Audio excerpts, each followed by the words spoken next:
544 na mga tol, at saka 0 trip B ulit tayo, at saka full tank. At 544 tayo nag-umpisa, pinasukan tayo ng booking, unang biyahe 2.5 km ang layo niya at 13 minutes ang itatagal pag pinuntahan, at 541 po sa akin. So ayan, puntahan na natin mga tol.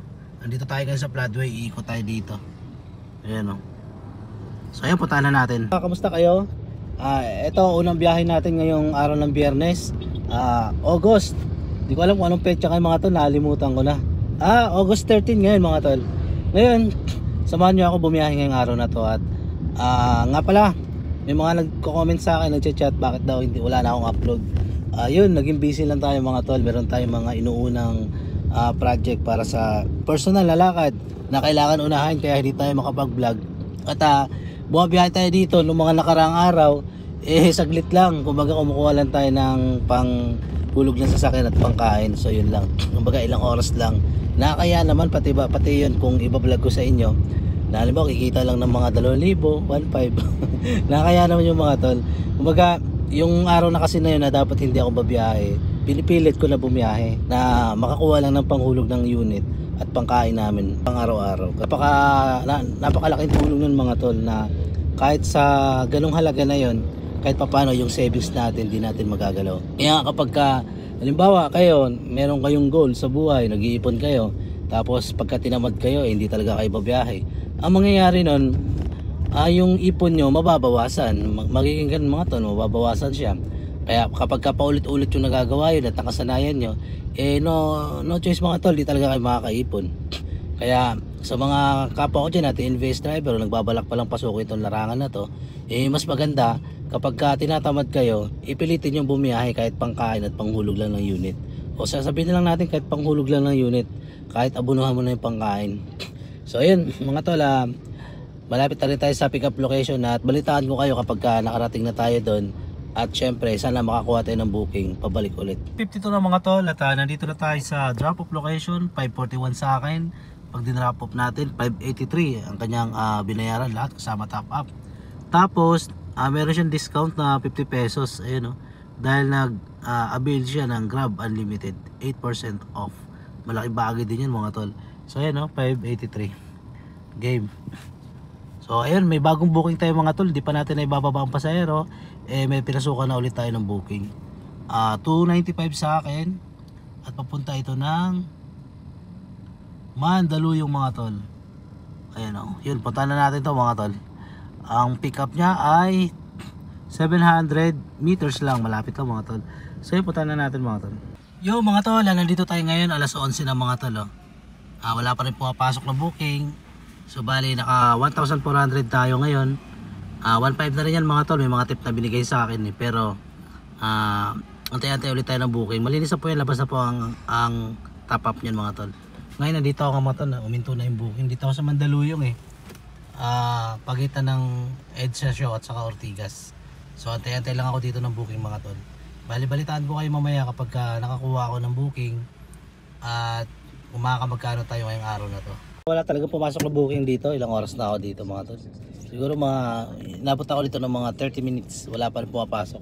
Kaya ang gagawin ko, pupunta ako sa baba sa may Pasig, sa saan ba to, yung mga residential mga tol. Maraming mga condominium, maraming subdivision. So yun yung target natin puntahan ngayon. Wala talaga ang dami nakatambay, mga katabi ko na puro Grab. Kaya diskarte talaga. Kailangan mo talagang gumapang. Kailangan mong lumayo sa mga katropa mo na nakatambay sa ilalim ng puno. Kasi kapag kasasabayan mo lang sila sa pagtambay, naku po, kumbaga jackpot lang ang booking kung sa'yo papasok. Swerte mo kasi napakadami nyo nun. Kaya ang gawin nyo, kung nandito na kayo sa pag-grab, layo kayo sa mga tropa na nakatambay sa ilalim ng puno. Distansya kayo, hanap kayo ng ibang lugar, yung tipo na kayo lang o kaya konti lang kayo, kasi may posibilidad talaga na may booking yan. So ayun mga tol, balitaan ko kayo mamaya kapag nakakuha tayo at magkano na tayo. Yo mga tol, dito na tayo sa Mandaluyong at pauwi na tayo. Ayun alauna pa lang mga tol, 71.8 km ang itakbo natin at yung gas natin mga tol nabawas. So bali pauwi na tayo dahil atin tayo ng event. So nagpatawag si Grab ng event, naimbitahan tayo mga tol sa awa ng Panginoon. Napili tayo. Bali ito, papuntang Angono, Starbucks, yun. Uwi na tayo mga tol. Yan, bali nakamagkano na ba tayo? So bali naka 2,212 na tayo mga tol. Not bad na rin. Uy, may mga pumasok. Papuntang Taguig. Hindi tayo pwede dyan mga tol. Oo, ayan na, may pumasok agad. Saan ba to? Papuntang Pasig mga tol. Wala tayo magagawa. Uy, advance booking. Hindi ko kinuha mga tol. Advance booking pala yun. Ayoko nun. Yo mga tol, may pumasok sa atin advance booking, hindi ko kinuha. Naku po, abala yun. Lalo't pa uwi na tayo dahil pinatawag tayo ng Grab Attend ako mamaya ng event sa Grab mga tol. Ay, may pumasok ulit. Tingnan natin kung advance booking ba ito. Okay, hindi na siya advance booking mga tol. Okay, 391 sa atin mga tol, papuntang Pasig. Pasig mga tol. Kainta, Calabarzon. Aba, Kainta na pala yun. Okay, punta na natin ito mga tol. Ang ate, ito pakita ko sa inyo. Alam nyo ba mga tol, sa mga hindi pa nakakaalam, kapag Biyernes, napakatindi po ng traffic dito sa Kamaynilaan. Kasi yung mga nag-oopisina na nagre-rent dito ng kondo sa Manila, na dito yung trabaho nila, pag Biyernes, di ba Sabado at Linggo walang trabaho. Kaya Biyernes ng hapon, nag-uuwian na yan sabay-sabay. Kaya ang resulta, napakabigat na traffic mga tol. Tapos ang balik nila mga tol, Martes na mga tol. Kaya kung mapapansin nyo, kapag Lunes hindi masyadong traffic, matraffic na talaga Martes, Miyerkules, tuloy-tuloy na yan mga tol. So yun yung nakita ko at yun din sinabi sa akin ng mga pasahero ko na nag-oopisina dito sa, lalo na ito sa area na to sa Rockwell, dito sa Ortigas, Makati, BGC. Yun yung sinasabi nila mga tol. At ayun, nabigyan ko kayo ng tips at idea. Sana naman i-subscribe nyo naman ako mga tol para umabot na tayo ng 100,000 subscribers. So ayun mga tol, balitaan ko kayo kapag na-pick up at drop na natin itong pasahero. Kita tayo mamaya. 3:05 na mga tol, nandito na tayo sa drop off location at i-drop na natin siya mga tol. Ayun, ang binayaran niya ay 451. Yun, naka-grab fee mga tol. So gumana na yung set din natin isa, meron pang isa. Ang bawat set din kasi mga tol may dalawang loop yan. So dalawang beses po gagana yan. Kapag nagamit mo na yung dalawa, mawawala na kusa yung set D. So tingnan natin mga tol kung nakamagkano na tayo. Ayun, naka 2,600 na tayo mga tol, not bad na rin. Nag-umpisa tayo ng, may mga mga tol, may mga opportunity na pumapasok. Kung isipin mo, nag-umpisa tayo ng alas 6 at alas 3 na tayo nag-end ang biyahe at pauwi na tayo. Kung isipin mo, ilang oras na tayo bumabiyahe, no? Isipin natin na 3, 6, 7, 8, 9, 10, 11, 12, alaw na alas 2, alas 3. 9 hours tayo bumabiyahe mga tol, pero pauwi pa tayo at magagas tayo mga tol. Tingin ko ang gas natin nasa ano lang to. Pagka hindi natin nakakuha ng booking, dahil pumapasok mga tol, mga opportunity. So ayun mga tol,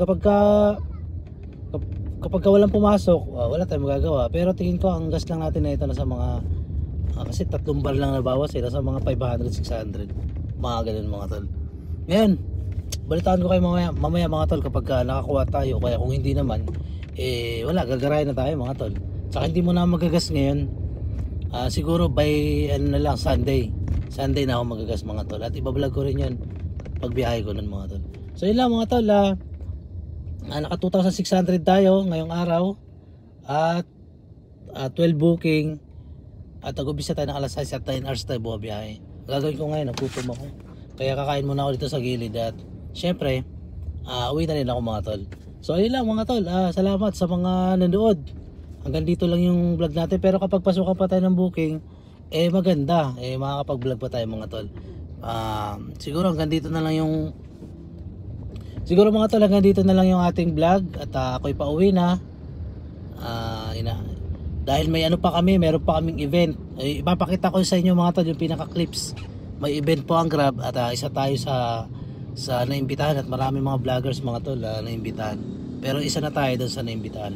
Papakita ko lang sa inyo yung clip kung ano yung sitwasyon ng event mga tol. Ito yung clip mga tol. Pero ano na tayo? Ito na yung pinaka natin. End ng video. Wait lang. So yung mga tol, kita-kits tayo sa mga susunod na video. Paalam sa inyo, God bless at ingat kayong lahat. Naway pagpalain tayo ng ating Panginoong Diyos. Okay, hindi muna sa lahat. Maraming salamat sa pagdalo sa kauna-unahang Vloggers Night ng Grab at Movie. Kasi alam nyo, sa Movie, meron kami tinatawag na Leaders Night Out. So, siyempre, para mag-enjoy lahat, ngayon, napansin namin, lalong-lalo na sa Movie, no, dumadami yung vloggers. Kaya gusto sana namin mangyari, magkaroon din ng community of vloggers. Hindi lang naman para sa Movie at sa Grab, siyempre, para na rin sa lahat. Dahil alam mo, marami kayong followers. Marami ba? Tanong ko lang kanina, yung nagsalita rito, yung may kaya, saka yung kaya. Okay, huwag ka magdalala. Ang yaman na ulo ko. Ang yabang ilan. Kaya okay yan. Okay lang yan. Anyway, wala naman kami talagang ibang gusto kundi magkakilan na tayo lahat, maging masaya. At syempre, kung mag-vlog tayo, good vibes lang. No? So, minsan yun natin may iwasan, may mga hindi na nangyayari na lagi nila sa labas. As much as possible, doon lang tayo sa tama. No? Huwag tayo ginuha ng mga fake news para lang tumami yung followers natin.